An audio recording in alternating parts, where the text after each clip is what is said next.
नमस्कार, रेखा पवार्स किचन में आपका स्वागत है। छुट्टियां चल रही हैं और बच्चे घर पर मैगी खा खा कर बोर हो गए हैं। तो चलिए आज हम मैगी से एक ऐसा नाश्ता बनाते हैं कि जिसे खाने के बाद बच्चे अगर मार्केट का समोसा खाने की सोच रहे होंगे तो वो भी भूल जाएंगे। बनाना शुरू करते हैं। इसके लिए हमने यहाँ पर 2 उबले हुए आलू लिए हैं और आलू के हमने छिलके निकाल लिए हैं। तो पहले हम इन आलूओं को कद्दूकस कर लेंगे। आप चाहें तो इन्हें हाथ से भी मैश कर सकते हैं। बस हमें इस बात का ध्यान रखना है कि इसमें गुठलियाँ नहीं होनी चाहिए।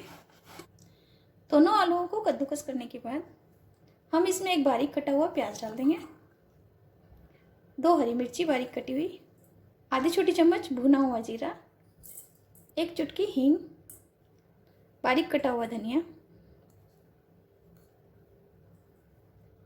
इसके बाद हम इसमें डाल देंगे एक मैगी मसाले का पाउच। अगर आप तीखा कम खाते हैं तो आप इसमें आधा मसाला ही डालें। और 1/4 छोटी चम्मच से भी कम में इसमें नमक डाल रही हूँ। 3 टेबल स्पून हम इसमें चावल का आटा डाल देंगे। आप यहाँ पर चावल के आटे की जगह कॉर्नफ्लोर या बारीक वाली सूजी ले सकते हैं, जिसे कि हम रवा भी कहते हैं। तो पहले इन्हें मिला लेते हैं अच्छे से और एक डो तैयार कर लेंगे।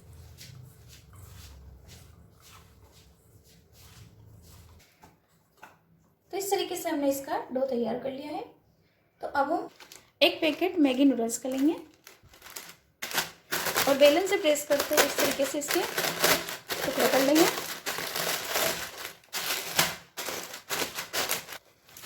एक प्लेट में निकाल लेते हैं और थोड़ा सा चटपटा बनाने के लिए इसमें भी हम थोड़ा सा मैगी मसाला डाल देंगे।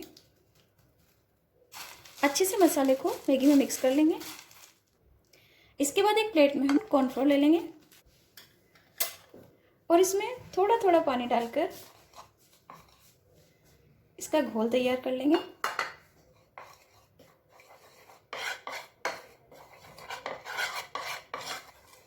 इस तरह से हम इसका घोल तैयार कर लेंगे। तो चलिए अब हम नाश्ता बनाना शुरू करते हैं। तो पहले हम हाथ पर थोड़ा सा तेल लगा लेंगे और इसमें से एक हिस्सा लेकर दोनों हथेलियों के बीच में लेकर के चिकना कर लेंगे इस तरीके से। और इसके बाद हम इसे मनचाहा शेप दे देंगे। तो मैं यहाँ पर इसे ट्रायंगल शेप दे रही हूँ।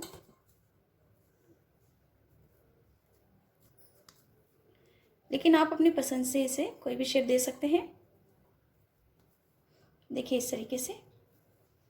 इसके बाद हम इसे गोल में डिप कर लेंगे और डिप करने के बाद हम इसे मैगी से लपेट लेंगे। देखिए इस तरीके से लग रहा है ना हमारा सुंदर सा समोसा। तो इस तरीके से हमने सारे मैगी ट्रायंगल्स बना करके रेडी कर लिए हैं। तो चलिए अब हम इन्हें फ्राई कर लेते हैं। इसके लिए कढ़ाई में हमने तेल गर्म होने के लिए रख दिया है और तेल हल्का सा गर्म हो चुका है।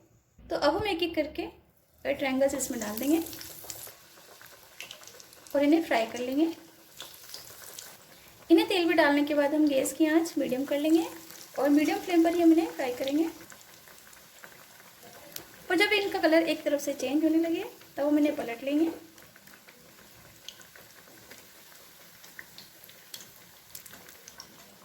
और इसी तरीके से उलट पुलट करते हुए हम इन्हें फ्राई कर लेंगे।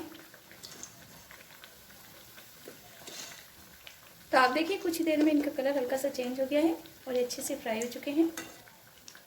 तो बस अब हम इन्हें निकाल लेते हैं। तो देखिए हमारे तीनों ट्रायंगल्स अच्छे से फ्राई हो चुके हैं और बहुत ही सुंदर दिख रहे हैं। और इसी तरीके से सभी को फ्राई कर लेंगे। अभी छुट्टियां चल रही है तो बच्चों को भी रोज़ रोज़ नया नाश्ता खाने के लिए चाहिए होता है। तो इस तरीके से मैगी का उन्हें नाश्ता बना करके आप खिलाइए, बड़े शौक से खाएंगे। ये भी अच्छे से फ्राई हो चुके हैं तो हम इन्हें भी निकाल लेते हैं। तो लीजिए गर्मा गर्म हमारे मैगी के ट्रायंगल्स बन करके रेडी है। तो इन्हें आप गर्मा गर्म ही सॉस और फ्राई हरी मिर्ची के साथ खाइए। ये खाने के स्वाद को बढ़ा देगी। आप देख सकते हैं दिखने में ये कितने सुंदर लग रही है और खाने में तो टेस्टी है ही। और कुछ ही मिनटों में ये बन करके तैयार हो जाती है। तो आप भी इस रेसिपी को एक बार से ज़रूर ट्राई कीजिए, आपको पसंद आएगी। आशा है कि आपको मेरी आज की रेसिपी पसंद आई होगी। यदि रेसिपी पसंद आती है प्लीज़ इसे लाइक कीजिए, शेयर कीजिए और मेरे चैनल को सब्सक्राइब करना ना भूलिए। Thank you.